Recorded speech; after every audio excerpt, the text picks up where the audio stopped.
Thanks to Dixon and my colleagues, Johanna Crescente and Patty Ron. You'll hear from Patty a little bit later on, I think, for their help in developing the ideas and the proposal that funded this project. APECS is a $50,000 USDA Scientific Cooperation Research Program funded project. It's one of 12 similar projects that is supported by the United States Department of Agriculture this year. In this project, Virginia Tech has partnered with one of our strongest partners in Africa, Egerton University. This partnership between Virginia Tech and Egerton in its most recent form goes back to 2017. However, VT and Egerton have had a partnership as far back as the 1980s. I'm so grateful that Egerton will partner with us on APECS, and I look forward to seeing my many friends there in just a few weeks. The objective of APECS is to build capacity for effective agricultural science communication in the East Africa region. The original idea for this came from the realization of the declining agricultural productivity trends in sub-Saharan Africa and the need to increase public understanding and the understanding of policymakers about solutions to this challenge.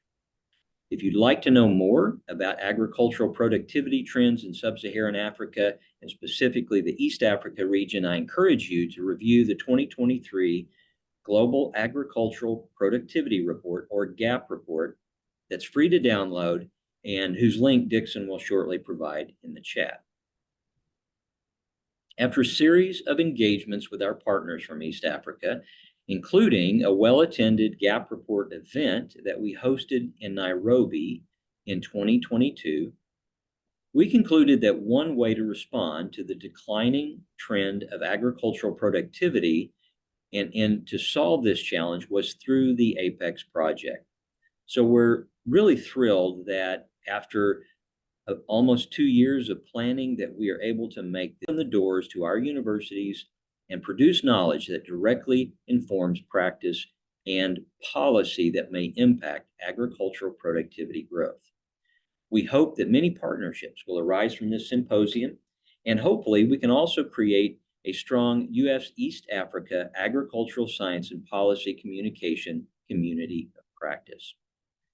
We appreciate your support, including joining us for this international symposium with nearly 200 registered participants.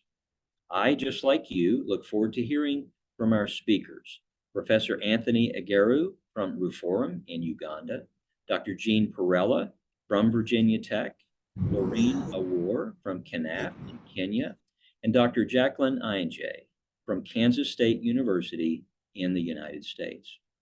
With this, I welcome you all to join us and collaborate with us, not just in implementing APECS, but also on the other programs and initiatives that we in CALS Global at Virginia Tech implement in the U.S. and internationally.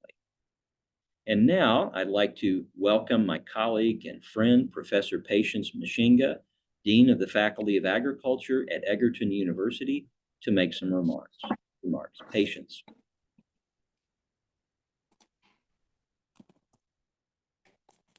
Good afternoon, everyone. Good morning to those who are on the other end of the world.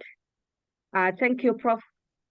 Thompson, for the welcome, and even for including Egerton University in implementing the APECS project. We are delighted that our long-term partnership is bearing fruits, and now we gather here today to talk about enhanced agricultural science communication as a means to closing the gaps in agricultural research dissemination, the theme of our symposium today. To us at Egerton University, the science communication endeavor aligns with our aspirations to open our doors to collaboration with farmers and policymakers and to make knowledge accessible to all. Further, as a premier agricultural university in the region, we are well positioned to collaboratively spearhead this discourse and work with Virginia Tech and other partners to inform and impact agricultural productivity trends.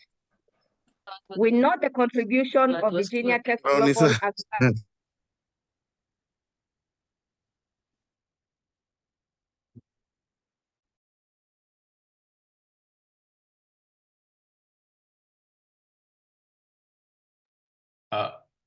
Prof, I think you're muted. Sorry. Sorry about that. Please. Do you hear me now? Yes, we can. Okay, I think maybe I will begin again. So good afternoon and good morning. Thank you, Prof. Thompson, for the welcome and even for incorporating Egerton University in implementing the APECS project. We are delighted that our long-term partnership, that is Egerton and Virginia Tech, is bearing fruit. And now we gather here today to talk about enhanced agricultural science communication as a means to closing the gaps in agricultural research dissemination, which is the theme of our symposium today. For us, Egerton University, the science communication endeavor aligns with our aspirations to open our doors to collaboration with farmers and policymakers and to make knowledge accessible to all. Further, as a premier agricultural university in the region, we are well positioned to collaboratively spearhead this discourse and work with Virginia Tech and other partners to inform and impact agricultural productivity trends. We note the contribution of Virginia Tech's Global Agricultural Productivity Report in informing policy direction and creating awareness on sub-Saharan Africa's declining agricultural productivity trends. Among its recommendations is the need to cultivate partnerships and increase investment in public agricultural research and extension, a charge which Egerton University takes seriously. It is our commitment to continue supporting the APECS project as a key partner and look forward to hosting the case competition at Egerton University in May. We, as APECS team, encourage the APECS fellows to look out for opportunities that will come out of this launch. And at this juncture, I welcome Dixon to introduce the APECS fellows. Thank you. Thank you very much, Professor Mshenga and Dr. Thompson, for those incredible remarks and for the time that you have created to share your insights on why we think this is important and why the declining agricultural productivity trends in East Africa is something that should get us all interested and concerned. Now, there is a slight change in the program. We are going to introduce the fellows at the end because one of our speakers has a hard stop towards the top of the hour due to some engagement that just came up, and it just informed me about that. So it would be better to go straight to the panel discussion. Then later on, we will get into the program overview where we will discuss with you what APECS entails, and then I'll be happy also to introduce the APECS fellows after the panel discussion, if that's okay with you all. So at this point, friends, I'm happy to introduce the panel that we have for our engagement today. And as I had said, please feel free to join the conversation online. These are the tags that we are using. Let us get to meet and discuss there. So we are joined today by 4 distinguished panelists, most of whom are our friends and are people who share our aspirations in enhancing science and policy communication. The first one that I'm happy to introduce today is Dr. Jacqueline INJ, who is an assistant professor in the Department of Communication and Agricultural Education at Kansas State University. She first became interested in science communication during graduate school when she founded a science podcast that covered controversial topics in agriculture, in food, agriculture, and natural resources. Dr. INJ's research focuses on science communication. Her most recent work explores scientists' experiences participating in digital science outreach opportunities and the role of trust in science communication. Dr. INJ currently leads the Kansas Science Communication Initiative and looks forward to continuing to grow the interdisciplinary collaborative science communication efforts and programming offered by Kansas State Kansas Communication Initiative and beyond.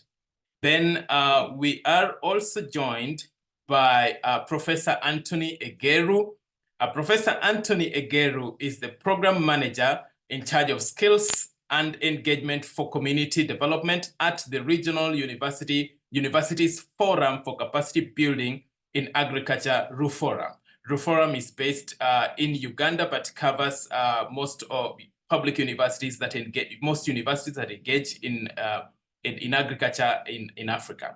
So he's also an associate professor at Makerere University. He previously served as the acting deputy executive secretary in charge of program development and implementation, and also regional program coordinator and assistant grant manager at RUFORUM Secretariat. Anthony is a dynamic and distinguished researcher with multifaceted experience in research, including in rural development, systems ecology, with a focus on management of dryland ecosystems, land use planning, pastoral livelihoods, agricultural forestry systems, climate change adaptation, and resilience programming, development processes, especially participatory analysis, and curriculum design and development. Then we are joined by Laureen Awor. Ms. Awor is the head of partnerships and programs at the Kenya National Farmers Federation. She is a doctoral researcher also at Egerton with a background in environmental science.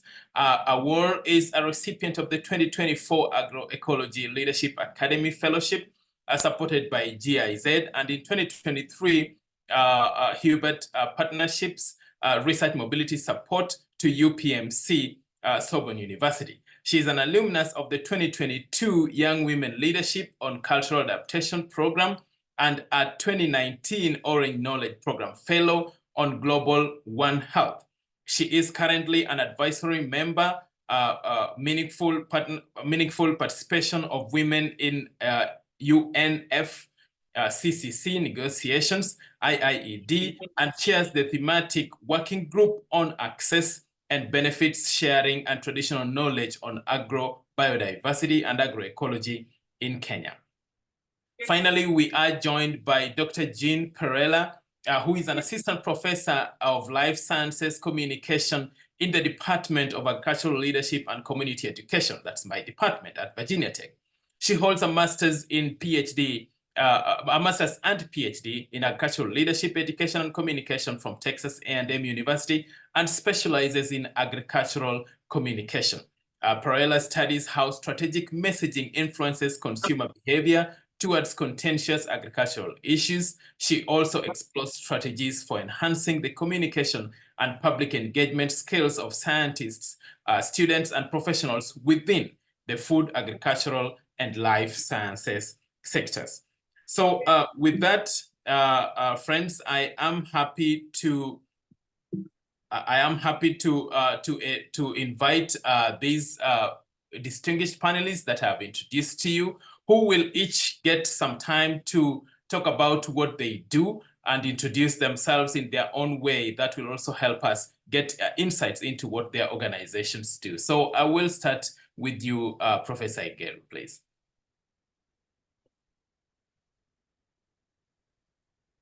I saw Anthony join us. I do. Oh. You can hear me.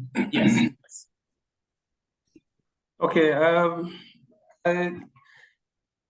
Good afternoon once again, and good morning to those on the other side of the ocean. I have already been introduced, and at the RUFORUM Secretariat, I lead three critical things. One is really focused on institutional systems strengthening, focusing on policies, practices, and people that are aimed at ensuring that universities are better positioned to serve as development facilitators. The second component is really on entrepreneurship for jobs and work creation and wealth creation within the university, with the universities being anchors working together with TVETs and other training institutions to be able to better position young people for transitions to the world of work.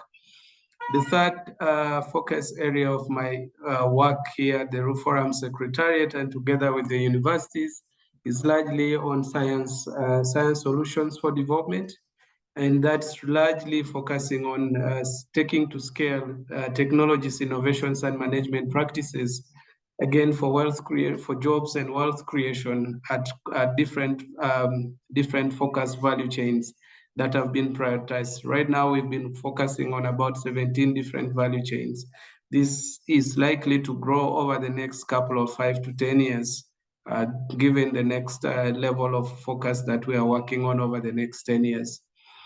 The fifth is largely dealing with partnerships, but there's a whole partnerships unit that is focused on that within the Roof Forum Secretariat. And so I made contributions to that as well as to the policy angle. So these three are the key focus areas that I work on within the Roof Forum Secretariat. And they define a lot of my everyday arrangements and engagements. I think from my side for today, I will speak largely from the experience of working and focusing through dealing with technology transfers and communication around the agricultural value chains. Over to you.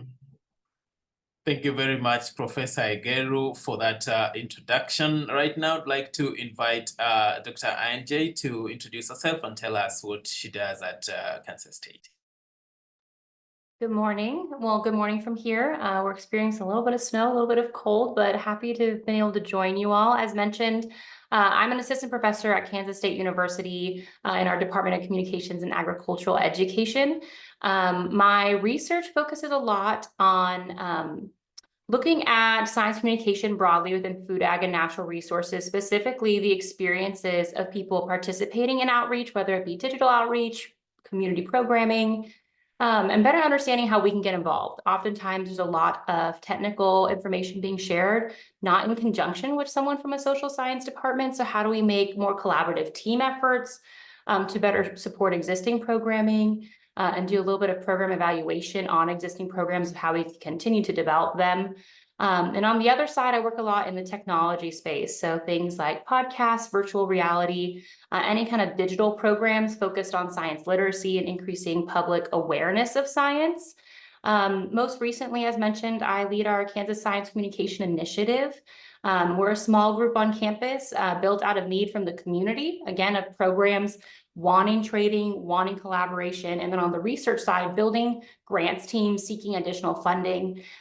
We give monthly webinars right now just in professional development from people across the US, but it's turned definitely into an international space. We have over 200 people on our emailing list now, so definitely building a community of scholars and practitioners seeking to improve this space. So excited to hear and learn and share with the panel today. Thank you. Thank you very much, Dr. Anjay, for that introduction. Right now, I'd like to invite Lorraine Award to give her opening remarks. Please, Lorraine. Thank you so much, Dixon, and I hope everyone is well. You nodded, so I mean, you can hear me. Yeah. So, well, I work for the Kenya National Farmers Federation, which is a member-based national farm organization in Kenya. And our work is around lobby and advocacy, policy action, and farmer empowerment. But most importantly is we provide a platform for translating research into practice. And I'm here as the layman of the group to provide a perspective of farmers. Thank you. Thank you very much, Lorraine, for representing the Kenyan farmers, and Dr. Anjay for waking up too early. I know it's almost 6 or maybe 5 where you are, so you're very welcome. So right now, I'd like to invite Dr. Jean Perella to give her opening remarks. Then we'll. Sure. Well, thanks so much, Dixon, for the introduction. Good morning to some of you and good afternoon to others. As Dixon mentioned, my name is Jean Perella. I'm an assistant professor of life sciences communication in the Department of Agricultural Leadership and Community Education at Virginia Tech. I specialize in agricultural communications. That's where my training is. And in my department here, I have both a research and teaching appointment. So the goal of my research program, Dixon sort of summarized it, it's to essentially develop and test communications and marketing strategies that promote healthy and sustainable food practices and purchasing behaviors among consumers. And a big component of that is looking at the adoption of novel food production technologies. So CRISPR gene-edited foods, upcycled foods, functional foods are some examples of that. And then another primary line of inquiry, I conduct research that seeks to enhance the communication and public engagement skills of student scientists and professionals across the agriculture, environmental, and life sciences sectors. And related to that line of inquiry, and then also very relevant, I think, to our discussion today, a grant project that I'm currently working on with a couple of others on this call as well. We're seeking to identify the social, psychological, and behavioral characteristics of agricultural scientists, science communicator identities, and then ultimately using those results to inform science communication training for agricultural scientists that seeks to ultimately cultivate their identities as science communicators. So overall, my work addresses relevant and contentious issues at the intersections of consumer engagement, consumer behavior, agricultural science, and communication. And then I also have a responsibility to develop a life sciences communication program that we're launching in the department here. So that's also very exciting, some more student training in that context as well in the near future. So I'm excited to be here, grateful to be here, and looking forward to contributing to a great discussion. Thank you very much, Dr. Perella, and thank you all very much for joining us. So the first question that I'd like to ask you all, I am, and many others here, curious to know what are the current challenges in disseminating agricultural science findings. Maybe we'll hear a little bit about East Africa and also the United States, and how we might effectively, and how might effective science communication address these challenges. Like, I'm interested just to know, what are these emerging challenges that you face in your line of duty, and how can we address this through effective science communication? I'll be happy to start with you, Dr. Ange, in what you do. Absolutely. The challenges are many, right? I think one challenge is we have a very broad audience oftentimes for our science outreach, right? We're working with this huge demographic oftentimes, and what we know from science communication and public understanding of science is actually very like niche between cultures and communities and how they need to receive that information and what type of information is unique to them. So I think that also leads to a time constraint when you talk to practitioners or organizations. I know from working with CASI, right, resources, time, and people to be able to build the types of programs to meet the needs of many communities is also hard. And the last thing I'll contribute, and then I'll turn it over to the panel, is we're still trying to find a good public engagement model for how we work. One, how we train science communicators and how we engage with the public, right? We know traditionally things like the deficit model over the last 40 years have shown little to no actual action or progress in this space as we battle things like mistrust in science, mistrust in scientists, misinformation, disinformation. So how can we build new models to develop local knowledge that is useful to these smaller communities with specific social, cultural needs, and then political and self-identity affiliations that prevent them or promote them engaging in different science topics? Thank you very much, Dr. Ange. Professor Igeru, I'm just curious to know, in line with the effective public engagement, what have you seen universities in Africa do to sort of bridge this gap and to facilitate better engagement with the public and with various stakeholders that consume science, agricultural sciences? Please, Prof. Thank you very much, Dixon. I think from my side is if we come from the way the universities are designed based on the three core fundamental functions of a university, teaching, research, and outreach. it is quite often looked at that outreach is the last part of the segment. And so with that, it's part of where the challenge was. But what universities are trying to do is to try to reinvent that equation of outreach, and therefore beginning also to introduce and look at the fourth and the fifth component, and shifting the conversation from just education 3.0 to education 5.0, and therefore where everything is really nested. And so while research is happening, at the same time, the dissemination of information is happening. And therefore, rather than researching in the community or researching the communities, it is doing research with the communities. And so making it more participatory, more inclusive, more aligned. And through that, the knowledge transfer and technology transfer becomes an in-grade and an ongoing process, which is part of the progressive processes of the journey.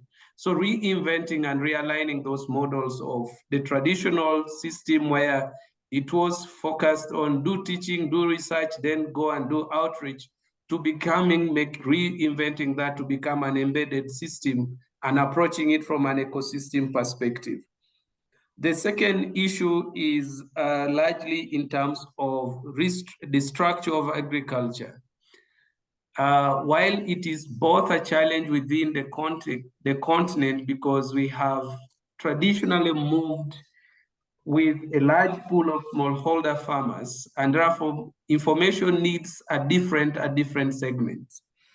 The issue now that the universities are trying to do again gets back to running an ecosystem-based approach, where you have to try to bring on board largely all the different actors into the different kind of segment of interest.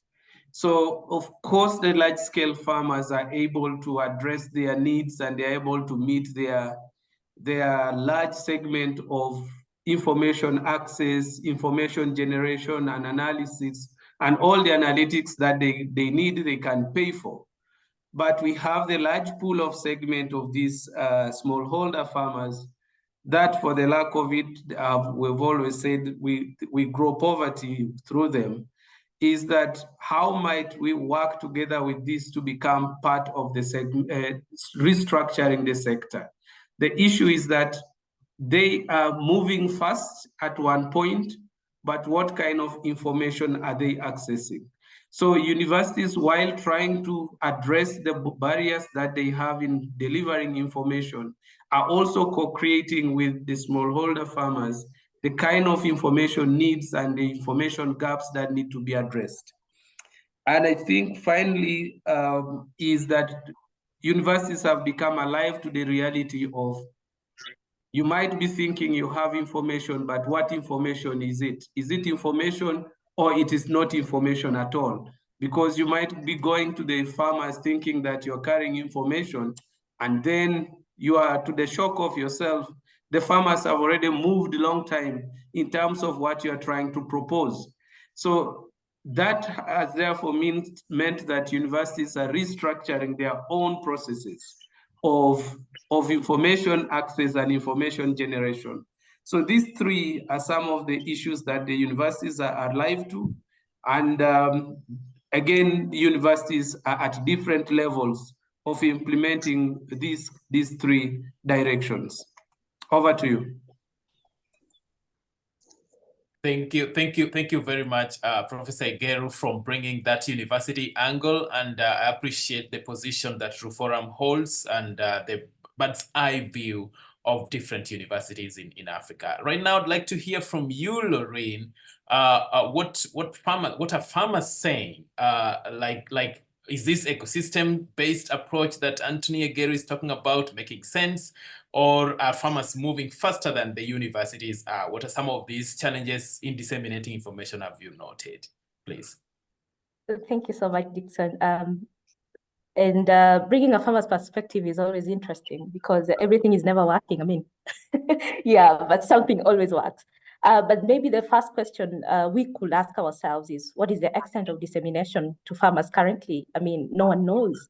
Yeah, so that is where maybe we have to start.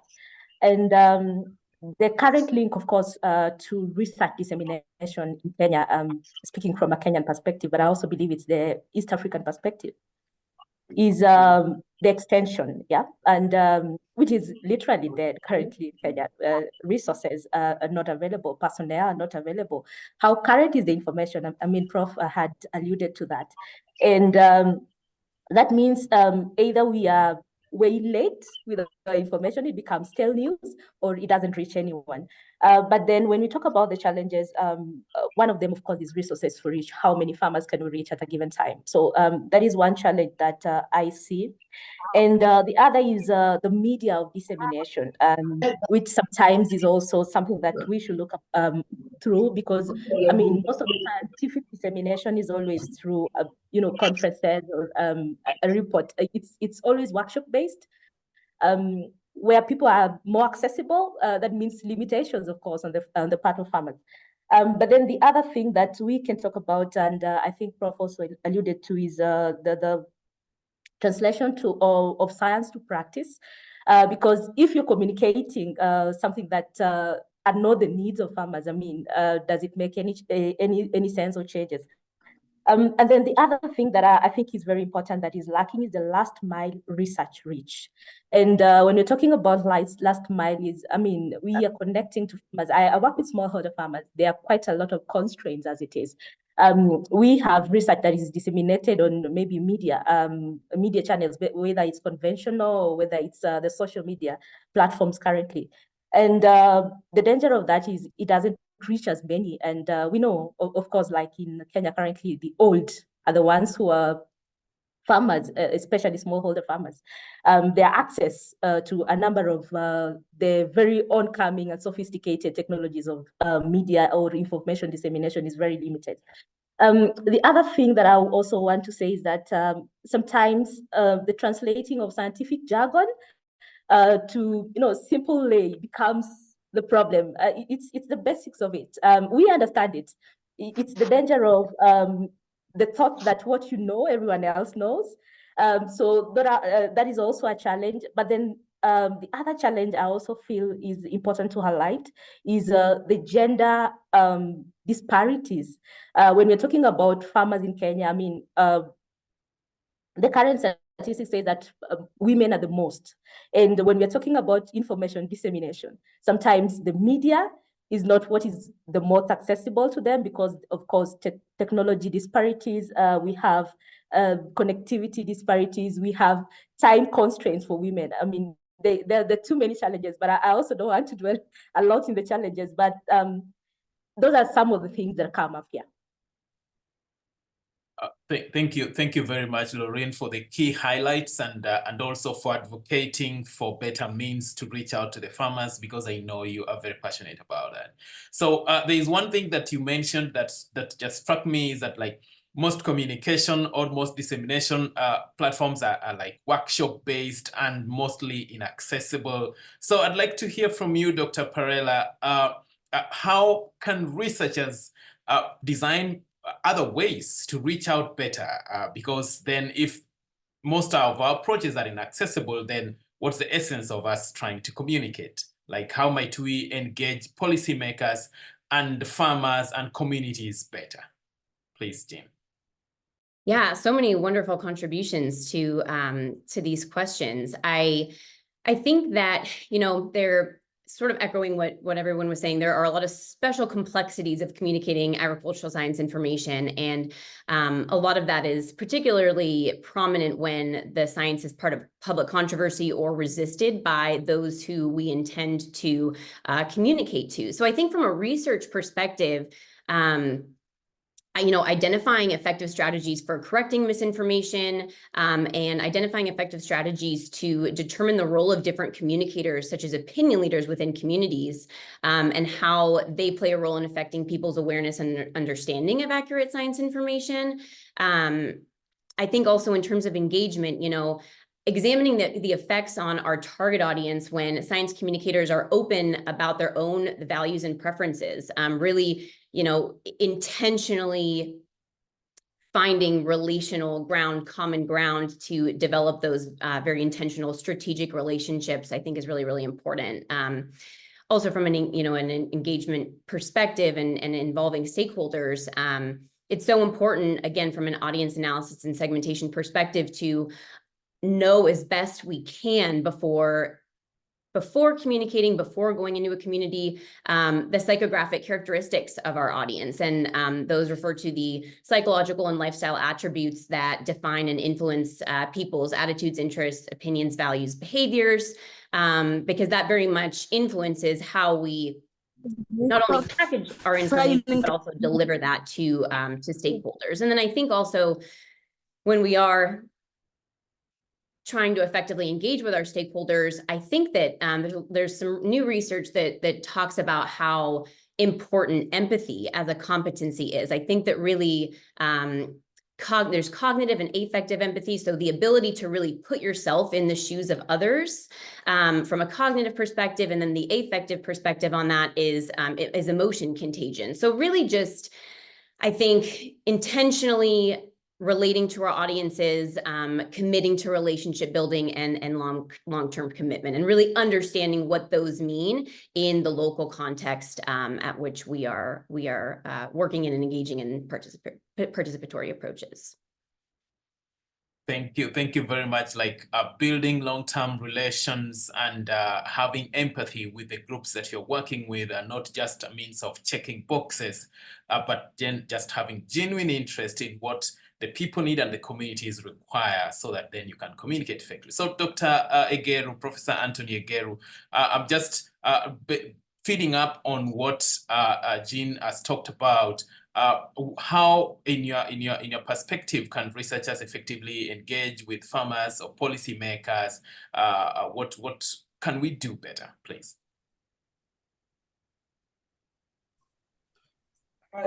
Thank you very much, Dixon. I think the first thing that researchers need to recognize that farmers are everyday researchers. So they have their own research laboratory, and it is a lived one. And every day they are doing experiments on farm and in the market. Every day the researchers, the farmers are very astute, experienced researchers.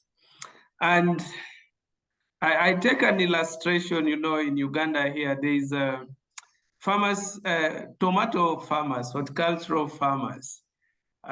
They mix cooking oil with pesticide to spray on tomatoes, especially those that are ripening.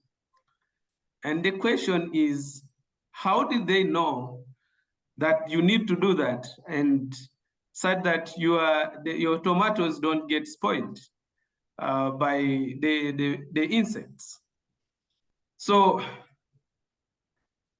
but from the science perspective, we've not yet done and broken through the practice and what that actually means. We are actually trying to learn why and how farmers do that. So, but they are already very ahead. So what do we need as scientists to do is that we need to recognize that this word called co-creation of knowledge and science is a real thing, and we don't need to downgrade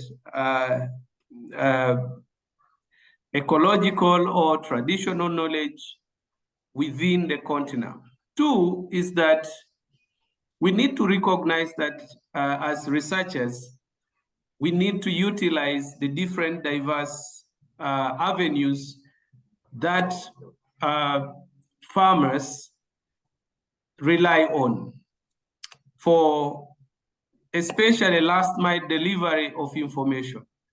So as researchers, we have a lot of recruitment of those different avenues to be able to engage them.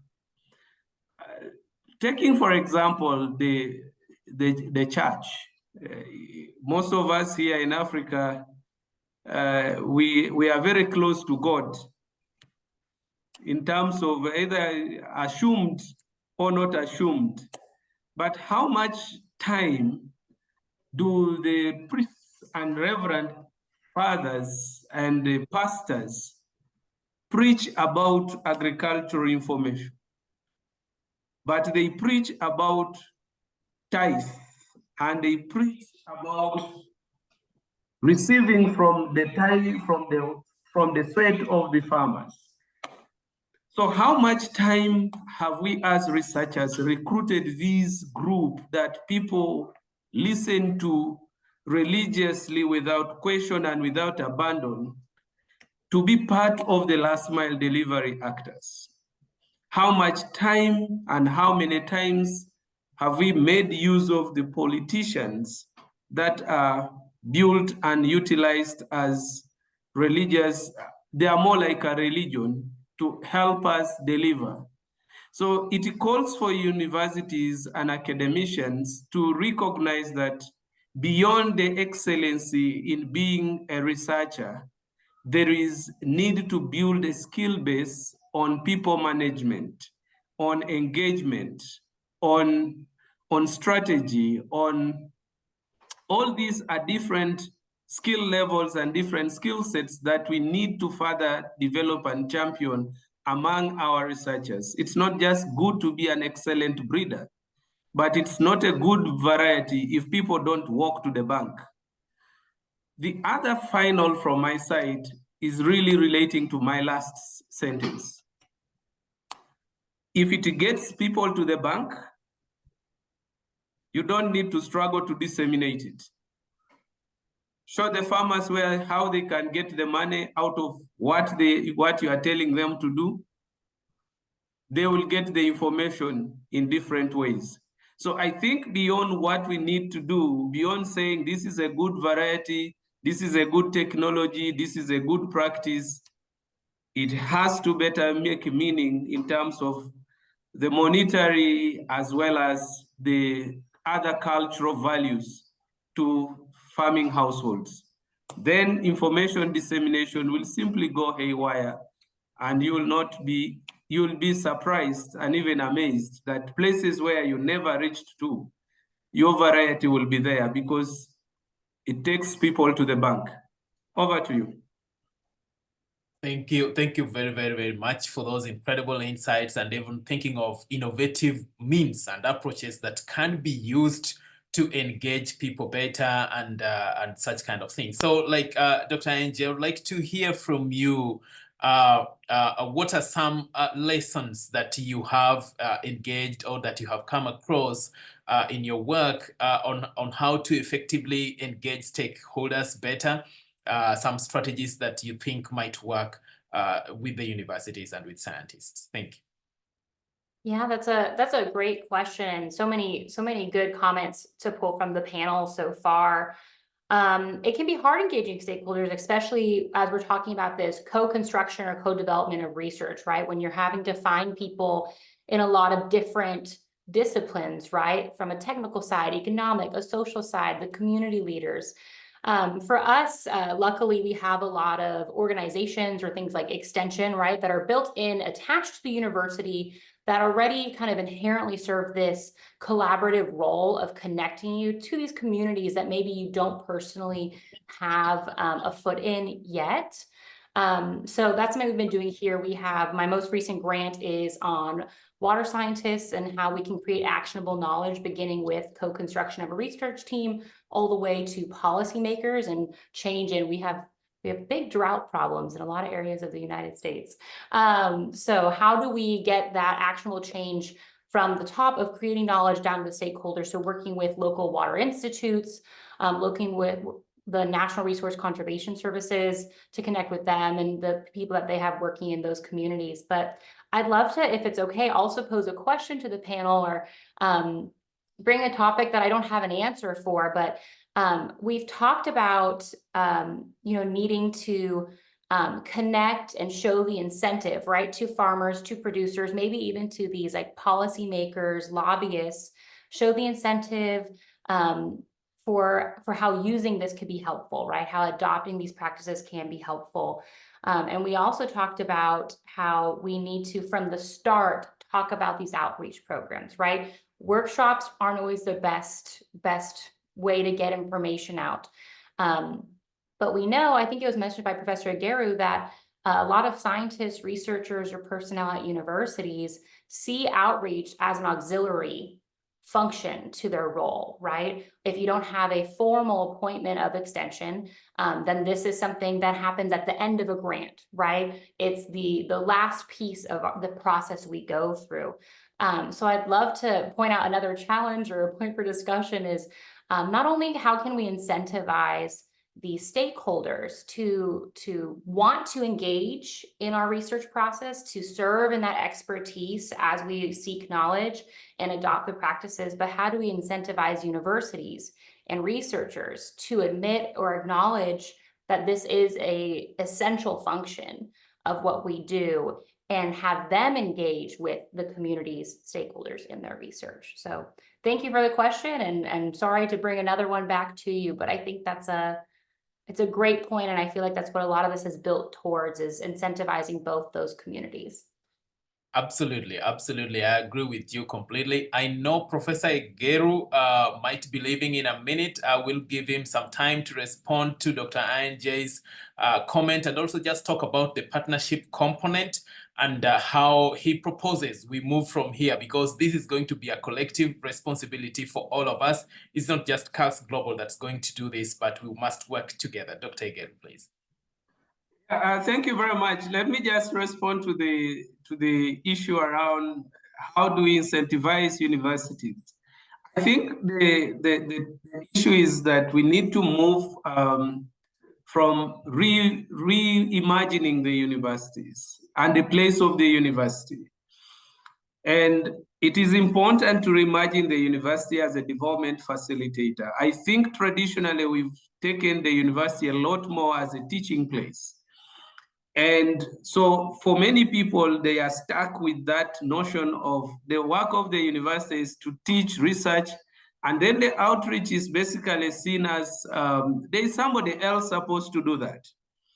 So if we reimagine and recreate the value proposition of the university as a development facilitator,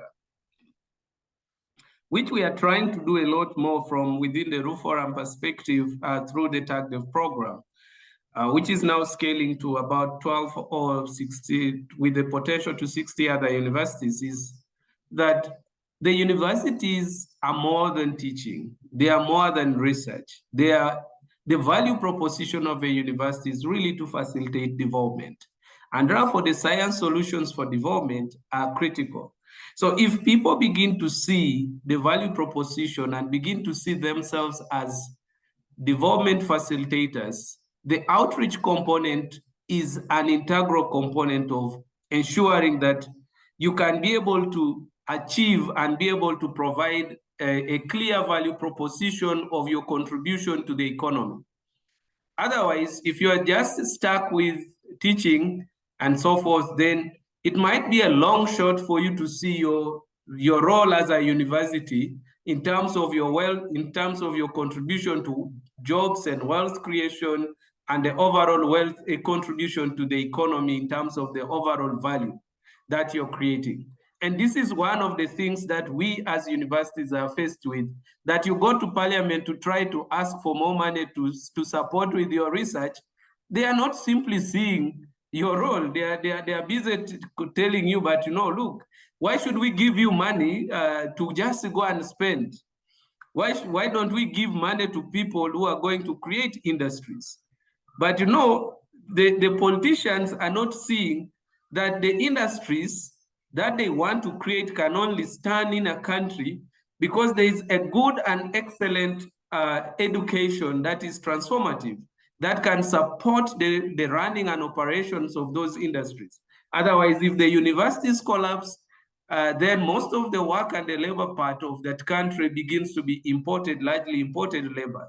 And then the country loses more in terms of the economics. So we need to reimagine our universities, and it is time for us to change the conversation. And that's where a part of the conversations now are beginning. Should we be talking about just education 3.0, teaching, research, and outreach, or should we be talking about education 5.0, teaching, research, outreach, industry, and innovation? So all these are conversations that we need to try to bring on board. And as universities, we are actually paid to lead the conversation in our countries. So we need to create an opportunity for leading that conversation. And this is why this kind of webinar is important. But then the question is, whom did we invite from outside the university? Are we talking to ourselves alone? Okay, so that is one, and it ends with a question. Two, how do we move forward? I think we need not to reinvent the wheel, but we need to further anchor this along what is already existing in some of the networks that are already there. Reform Network exists. There are other networks that are existing. Can we begin to think, how do we bring all this together? How do we engage with policymakers? How do we begin to define the place of universities in development? So we will need to continue to work together, but need to work together to co-create a common direction and sort of differentiated approaches, but with a common destiny. Thank you very much. I submit. Over to you. Thank you very much, Professor Igeru. In fact, we have the topic for the next symposium, Education 3.0 to Education 5.0, and Professor Igeru will definitely be invited again to speak about that. So thank you very much. I know you have to leave, but that's okay. And we appreciate the time that you have shared with us here today, Professor Igeru, and we'll be in touch again. So I will also give an opportunity to the rest of the panelists also just to talk about their closing thoughts and any looking into the future. What do they propose that we do? What are some of the insights that we can start thinking about? And I'll start with you, Professor NJ, just to talk about what are some of the things that you'd like to look into moving forward, please. Thank you. Yes, a lot of really valuable information. Again, I think on panels, there's always something to learn. Some of my takeaways, again, that I hope you also took away from this. One is there are a lot of people interested in this space. I love the idea from Professor Igeru about reimagining, which is a large ask, but reimagining the position of us as universities in our relationship. Some takeaways, I loved what Dr. Perella said about empathy as we're seeking to build trust, find open-mindedness, increase literacy, and meet communities where they're at. I love that concept. I hope that's something we can all kind of take with us and think about. And lastly, I feel like the common theme here is co-construction. If I had to pick one word, right? Collaboration, co-construction, and spending more times with the communities, with people that are, I don't know how they said it, but researchers every day, right? Farmers or scientists every day. So how can we build closer relationships with the people we're working with to build knowledge together? Farmers and scientists every day. And I'm sure Lorraine might attest to that. Do you have any takeaways or any key points or some of the things that as researchers, we must never forget whenever we want to engage farmers? Please, Lorraine. Yeah, sure. I think everyone is speaking as a farmer, which is fantastic, actually. Yeah, but maybe one of the key things that I really want us to think about or go out with is that we have to, of course, reimagine research as well. And when we are reimagining research in the sense that we understand that research process is not complete until the results are communicated, not to the scientific persons. I mean, it's good to be published in Nature, it's good to be in Elsevier, but until it addresses actually why we're going into research, it will make much of sense. But then we also have to be very intentional in this sense, and I think it's already been said. We seem to always view farmers as passive recipients of scientific information, which sadly is not the case, because we have already learned that farmers are way fast, and because they're testing and things are not working today, they won't wait for our research. They'll go into, what next after this. So when we are speaking, then we need to also be storytellers. I mean, science is science, but for it to be something that, tags that at someone's emotion makes impact, we really need to know how to be storytellers. The other things maybe I also I wanted to mention is we need to be very context specific. There's no size that fits all. I mean, when you're talking to politicians, the policy makers, it's different. When you're talking to farmers, it's different. So we need to have that at the back of our minds whenever we are doing communication. It of course, everyone has said it has to be very participatory. And what participation means that sometimes it's not about this end of result, but it brings new insights for the next phase of maybe research or how we go about, having solutions to our problems. And I think for me, the bottom line is we need to strike a balance between science and effective messaging so that we make a success, be strategic, be very inclusive when we are communicating. But as I finish, I think the guiding compass is we, of course, depend on science knowledge, but we should think about the application of it. I think that is what should keep us awake all night. Why is it useful if it is not bringing development solutions to us? Thank you. Why is it useful if it is not bringing the solutions for which it was intended? So those are like creating a distinction between effective messaging and science itself. Like, I just love all the insights that you all have given. So I will give Dr. Jean Perella, not because she's in my department, but the last word on this, just so that she can close this panel and also tell us about looking forward. What are some of the things that she might be interested in that she'd be looking out for? Dr. Perella, please. Sure. I have so many thoughts on the last few comments that were made, but I will try to make this quick and sort of summarize my thoughts.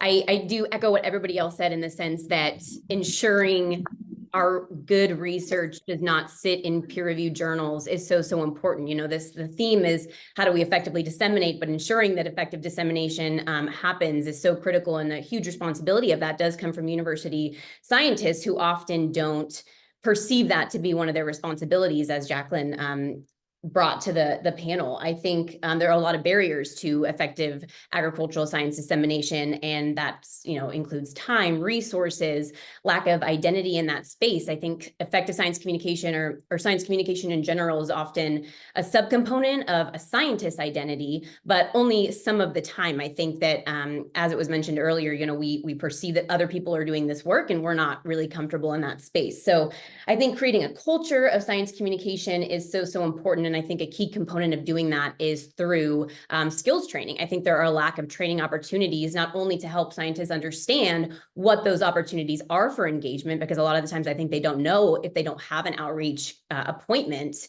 And then helping them, develop those skills to engage as well. In terms of looking into the future, I had a thought, and I think that it's important for us to recognize that we do so much good work, but so much of the agricultural disciplines that study aspects of science communication, they're so disconnected. And I think that, of course, varying approach to research and data collection are necessary and intentional. But I think that we often don't use, I think there's a huge need for standardized measures and a repository of some kind where we can use similar measures to investigate some of these key core concepts that we've been talking about, because that way, right now it's so hard to look at research results and make meaningful comparisons and start to generalize some of the knowledge that we've created. It's so segmented and really difficult to find because it's just all over the place. So I think that there are so many opportunities for collaboration to really be intentional about synchronizing some of the work that we're doing so that we can have a broader impact. I'll stop there. But thanks everyone so much for a great discussion. I think we've come a long way, and there's just also a long way to go. And I think that we have really good people working in that direction. So it's exciting to be a part of. Well, thank you very much, Dr. Perella, Dr. Anjay, Loreen, and Professor Igeru, who already left, for these incredible insights. I feel like towards the end of the panel, that's now when you feel like you should just continue with the conversation. because all the awesome thoughts, amazing ideas just come in at the end, and you can see right in front of your eyes some of the things that you can continue working on in the next phase. I forgot to include this in the chat, but if you have any question, please include that. We can take a round of 2 or 3 questions for the panel before then we invite Professor Patty Ron to give just an overall overview of some of the things that you have talked about in 5 minutes or so. So any questions that somebody has, please include it in the chat. If not, please just unmute and ask it, and I'll be happy to ask the panelists to respond.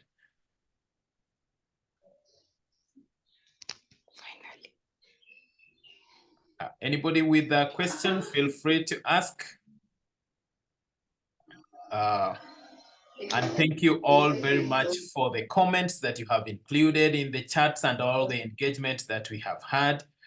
Thank you very much for that. Going once, twice. I think if anything comes up, we will be sure to take note of that and ask the panelists or anybody who can unmute and ask the question. That is also welcome. Thank you.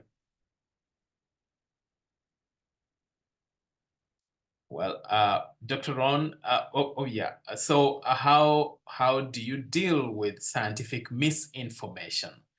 That is a very good question. In the wake of the social media, there might be somebody who is renowned who just misleads. How do you handle that? I think I'm very interested to know. Dr. INJ, do you mind taking that up? Yeah, I can at least start the conversation around this question. Appreciate it. This is really difficult. I often, if I'm working in this, it's normally in a social or digital media space, right? Where you have accounts that are historically known for potentially widespreading misinformation, right? People that have thousands of ears or eyes in that case, right? Paying attention or believing information that we in the scientific community know to be untrue. Again, I think a lot of times people assume it's maliciously done, right, with ill intent, which isn't always the case with misinformation, correct? So I think the first thing we need to look at, or often what I do in my research, is looking at trust, right? Instead of just combating the misinformation, right, one for one, it's like, you posted this, let me comment directly back and contradict you. That doesn't have a positive outcome, right? The issue here is more in the scope of the community listening and believing it, right? And that's where it comes into trust, which is, again, as I mentioned, part of my research is understanding the dimensions of trust, so we can break down, okay, why is this person a source of trustworthy information? And how can I become a source of trustworthy information, which we know has to do with their credibility, the perceived closeness of their audience, right? For whatever reason. It's interesting on digital spaces, especially when we look at misinformation. It could be a stranger to you, someone you've never met, but you feel this close relationship, a close proximity to someone, maybe for a celebrity status or some other reason. Or you have alignment with your self-concept. I think that's something that Dr. Perella might have mentioned of like, how can we humanize ourselves in science, right? How can we make human connections between people? So that's where I start with breaking down misinformation. You can't just combat misinformation with factual information. We have to focus on the relationship of earning people's trust and ears to then start breaking down concepts in hopefully a non-confrontational way, to find that open space to just have more discussions for these people that have that curiosity and that interest and want to know factual information. So open it to the panel if you have any additional comments on that question. Thank you. Any other person in the panel who would like to attempt that, and also maybe tie it to the second question that Wema has asked? Anybody would like to attempt that is fine.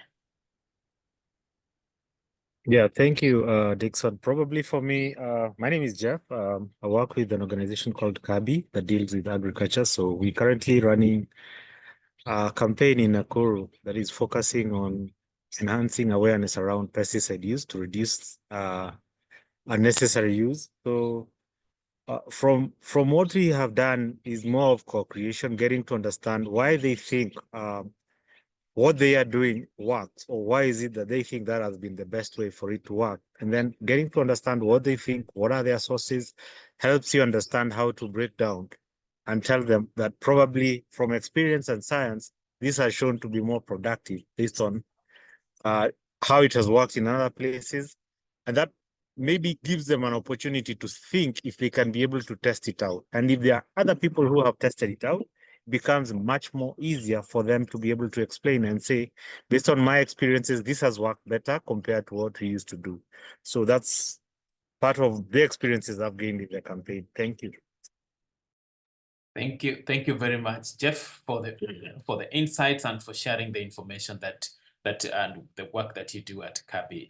Any other response, Dr. Perella? I see you've unmuted.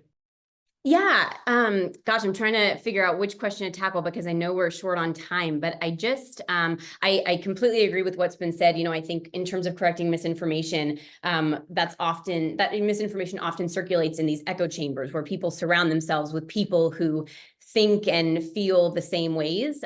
So tackling that is really, really tricky, but I think, you know, broadly, one strategy that we do well here is training agricultural communicators. You know, I know that's not really an area of study overseas, but it's something I think that is very much a strength here, is that we just need to get people in those spaces to be part of the conversation. I think that's the very first step. And I think that we are, you know, rapidly growing agricultural communications as an area of study where students are really trained to effectively engage in those types of difficult conversations. Another question I'll just quickly tackle, because I don't want to take up too much time. What metrics or outcomes should we use to measure successful science communication? I think that's a great question, and I have a thought that I'll just quickly contribute. You know, I don't think we should be engaging in science communication unless we very strategically know what our intended goal is. What is the outcome that we are going into spaces to try to achieve? Because that's going to change everything about the way that we package and deliver our information. But I do think that evaluation of our communication is so important. And I think that the metrics and measures will entirely depend on, you know, are we going into increased trust? Are we trying to decrease perceived risks? Are we trying to increase knowledge? Depending on what that goal is, our evaluation is going to look differently. But I think it's so important that we know that goal so that we then know how to begin that evaluation process. Thank you very much, Dr. Perella. Thank you very much, Dr. Anjay. Thank you, Laureen, and thank you in absentia, Professor Anthony Geru, for sparing your time and for sharing your insights with us. Please feel free to include any of those questions. You can always send them to our panelists later, and they can respond to them via email or whenever they find the time. But for now, we are short of time. I would like to ask Professor Patty Ron to just give a brief summary and overview of the discussion that we have had, after which we will go to the APECS launch. We just talk about the project details, and I will introduce the APECS fellows to you all so that we know these champions that we will have to put to task to see what are some of the things that we can do together. Dr. Ron, please. Thank you so much, Dixon. Can you hear me? Great. All right. Well, I just want to introduce myself quickly. My name is Patty Ron, and I'm the director of the Center for Communicating Science at Virginia Tech. And in the center that I run, we create and support opportunities for researchers to build their muscles of connection and communication and collaboration. And the unusual thing about us is that we do this with the powerful tools of the arts, including embodied learning, deep listening, improvisation, role play, and storytelling, including metaphor. And I think the issue of metaphor goes to explaining some of the, one of the questions in here is how do we communicate with folks? Well, we find the metaphors that work in their lives. So we use 5 filters, basically. If I'm doing one of 5 things every day, then I'm doing it well. And that is to help researchers become more personal, more human in their communications. Also to help them become more direct, using less jargon. Then to help them be more spontaneous. We often have so much information in our brains that we've learned that we forget that other people don't know that information. And so spontaneity and responsiveness are 2 of the other components. And then also we help folks become more emotionally vivid In research, we're often told to be objective and leave emotion out of it. But the truth is that most folks don't care how much you know until they know how much you care. And so it's super important for us to bring our full selves to the conversations, values, our own values and our own passions and commitments. I loved the things that I heard on the panel, including issues of trust, audience, deep listening, co-creation, collaboration of all kinds, issues of gender disparity and technology disparity, the need for empathy and communication of all kinds, the building of true relationship rather than authoritative, unidirectional, hierarchical relationship. And that I love that phrase, the farmers are everyday researchers. That is going to be something that I hold in my head for the next, for the rest of my life, I think. And also the finding people where they are in churches and in civic organizations. So looking for who is being listened to and who is being listened to where, I think is an important thing. Issues of economics, how will this help people build better lives?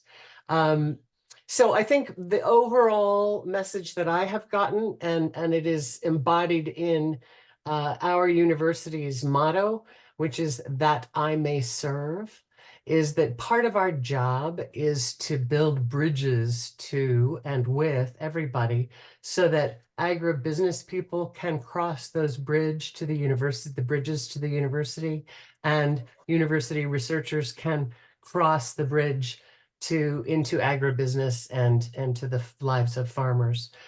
So I am thrilled with this challenge. The next 3 months, we are going to be spending a lot of time, 20 hours or more online, and then we will be in Africa, in Kenya, interacting intensely with this group of APECS 2024 fellows. And so some of these issues are, well, in fact, all of these issues are at the heart of what we will be exploring over the next 3 months with our community of practice, who we hope will then take the things that we're learning together as a community into the wider world. And I know I've already benefited from this interaction, the perspectives that I'm hearing. So thank you so much, Dixon. Thank you very, very, very much, Professor Ron, for that incredible summary of the discussions that we have had. So right now, friends, I just want us to quickly talk about the APECS project so that at least you get to know what this means. And I will introduce the APECS fellows to you so that you meet them, because they are the group that will be taking this, will be working together with for the next few months, as Dr. Ron has alluded to just sort of champion science communication in Kenya specifically, but then later on we will have sessions where we will go East African now.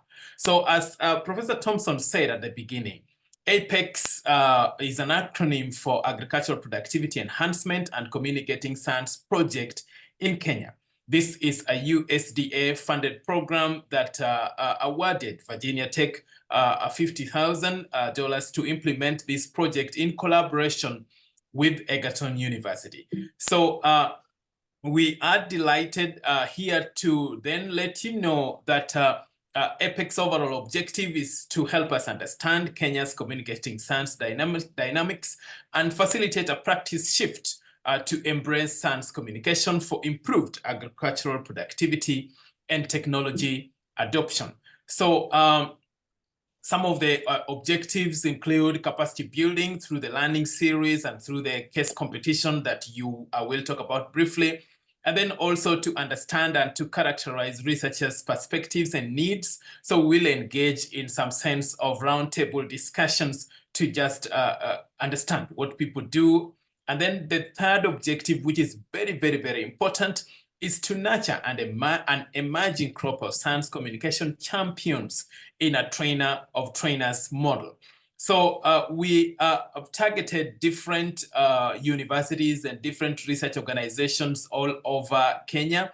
And our emphasis was so that at least we have people representing different organizations in the APECS fellowship program. So for objective one, to address objective one, which is capacity building, is to enhance peer-to-peer learning. So these 21 fellows have been categorized into 7 multidisciplinary groups. So the 7 multidisciplinary groups consist of people from different organizations. We were careful so that we don't have people from just one organization taking part in that. Then we also have awareness creation. We also have building science communication, bridging the science communication gaps and building individual capacity. We are recruiting emerging scientists, as I've already said. And then we also have roundtable discussions to identify research gaps, and then in that sense. So the other one is to do this, we have the mid-career and emerging researchers who will engage in a 20-hour or so learning series. And then we will also have live sessions when we meet in Egerton in early May. So the learning series comprises of all these individuals will be meeting every 1 or 2 weeks, every 2 weeks, sorry, just to go through some material that we will provide. Then later on in May, the individuals will converge at Egerton. We will provide a science communication case, and then in that case, they will form multidisciplinary teams to respond to these to the case challenges that we will present. So the winning team will then visit the US come October this year, where they will attend the GAP report launch. And then we'll also organize collaboration and partnership opportunities for them so that they meet different individuals, different organizations, and areas that might be of interest to them. So these are some of the deliverables. We'll have the case, challenge, competition. We'll also have some coaching. Each of these 7 groups will be attached to a coach, an industry-based coach, somebody who is not in academia, to just tell them, somebody who's maybe in policy or who is in practice, to take them through some of the things that it means for them in the communication. Then we'll also have interactive training and things and all those interests, and just form partnerships, form collaborations. Those are things that are of interest to us. The potential outcomes of APECS is enhanced communication skills, build a network of champions, strengthen the collaboration ties between the US and Kenya, and then also bridge the science communication research gaps, invest in science dissemination, enhance technology adoption, because that is the overall gain of overall good for this project that we are aiming for. So I'm happy at this point, therefore, to introduce the APECS fellows to you.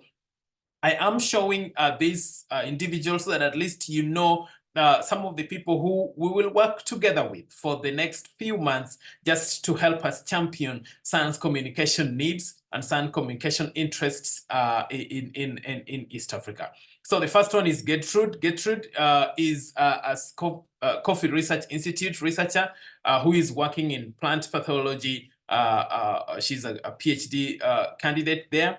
We also have Virginia Wanjiku, who is in crop sciences from Egerton University. We have Dr. Christabel Muhonja, who is in crop sciences from Machakos University. We have Dr. Edith Wairimu, who is an ag and applied economist and also works at Fine Results Research Services.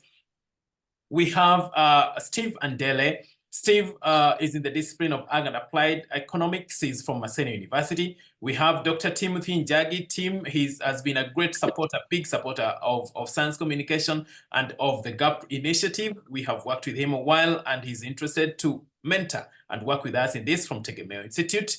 We have Winnie Wambugu from Egerton University, who is in crop sciences. We have Dr. Salesio Miriti, who is in Ag and Applied Economics, is from Meru County. Then we have Bwema Mogaka from Egerton University in Ag Economics. We have Janet Okumu from Agriculture Economics from Maseno. We have Dr. Simon Gisheha, who is from Ag and Applied Economics, but works at the International Care Center for Evaluation and Development. We have Jamlik from Meru University, who is in crop sciences. We have Joseph from Prosper Agriculture, who is in agribusiness. We have Dr. Samuel Wamoyo, who is from Fine Research Services and is in Ag Economics. We have Tracy Jayo, who is from Plant Village and in crop sciences. We have Kelvin Mungai from Egerton. We have Madai Ndungu from KALRO, Kenya Agricultural Livestock Research Organization. We have Victoria Kimindu, who is from Food Sciences, but also in Beef Research Institute at KALRO. We have Ivan Obare, who is from Kenya Plant Health Inspectorate Services, but is in Crop Sciences and Regulatory Matters. We have Dominic Kipngeno from Chuka. We have Luhas Livondo from University of Eldoret. So with that, friends, we come. Those are the fellows that we have at the APECS project. If you have any question or any concerns about this program, please feel free to send me an email, or if you have any interest, please feel free to let us know. We will send out an email later on just to share the recording of this meeting and just for any follow-ups that we might have. Dr. Thompson has charged me to think about a community of practice, pitting the US and East Africa, just so that we can continue with these conversations. I will take that charge seriously and just consider options that we might have in developing and enhancing this community of practice that we are creating now, that will champion agricultural productivity and also effective science communication. So I would like to invite Dr. Tom Thompson for any closing remarks or any comments as we near the end of this International Symposium and APECS project launch. Dr. Thompson. Thank you, Dixon. And again, thanks to all of you for joining us this morning and this afternoon. I think this has been a really fruitful discussion. I have really enjoyed listening to our panel from a variety of institutions. I think there's some really interesting insights. I've been an agricultural scientist for my entire career, and one thing that I know that I always need more practice on is effective science communication. So I really appreciate the panel of experts and the insights that they gave, and I hope you benefited as well. I'd like to say congratulations to our APECS fellows. It's exciting that we have 21 really outstanding fellows. I look forward to meeting each one of you at Egerton here in a few weeks. I wish you the best, fellows, as you dive into the curriculum that Professor Ron is going to be or has prepared. And I encourage you to, as fellows, to really put your time and attention into that. I think this will be a high impact program for everyone. But as I always tell students, the amount that you gain from a class or a program like this is directly proportional to what you put into it. So I'm encouraging the fellows to put a lot of time and attention into this and to meet us at Egerton in early May, ready to work hard. So again, thank you. I look forward to meeting all of the fellows, and I hope everyone has a wonderful day. Thanks, Dixon, for putting all of this together. Thank you very much, Professor Tom Thompson, for closing our meeting on such a high note. We had a high of 80 or almost 100 people attending at one point. So that was a very good sign, and we appreciate everything that all of you have done. I will stay on for another 5 minutes or so for anyone who might have any questions or any follow-ups. But with that, ladies and gentlemen, or our friends, we end this International Symposium there. Thank you. Thank you all very much. Thank you.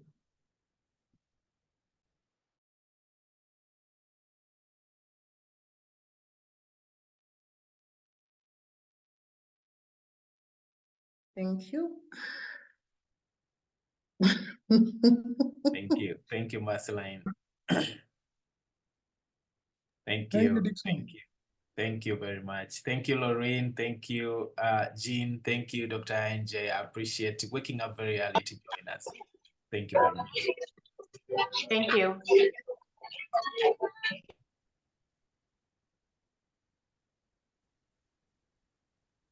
Dixon, you're a rock star. And so are you. That was this summer. fantastic. Thank you. Thank you. I appreciate it. Kelvin, I see you, my friend. I'll see you in May. I'll see you in May. Thank you, Poema. Thank you very much. Some people are still joining now. That was great. Great insights from the panelists. Job Thank well you. done. Thank you. Thank you, Gertrude. And thank you, Paul. Sorry, I almost forgot to say thank you very much, Paul, for the online work that you have done. We've had enormous online presence. Thanks to you very much, Paul, for joining and for supporting that and for the technical support that you have offered me. I apologize, I didn't say that in time. Thank you, Dixon. We always say once a colleague, always a colleague. So we welcome you in May, and we are going to revenge with some ugari and some fish here. I look forward. I hope to see Patlan so that she can come and enjoy some piece of ugari and Morocco. Thank you. Dr. Ron, Paul is the project manager at SESAM. So he is my colleague. I used to work with him there before leaving. So he is the one who is now pulling the shots there, and he's an incredible fellow. You will love working with him. Great. Look forward to meeting you. Thank you. You're more than welcome. Thank you all very, very much.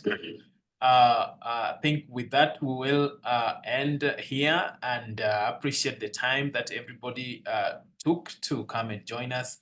And it was great to have you, Jamlik, Dr. Salesio. Thank you, Kirwa. Thank you for having your videos on. At least we got to see you, Dr. Salesio. We will meet you again in the time that is coming. Yes. Thank you.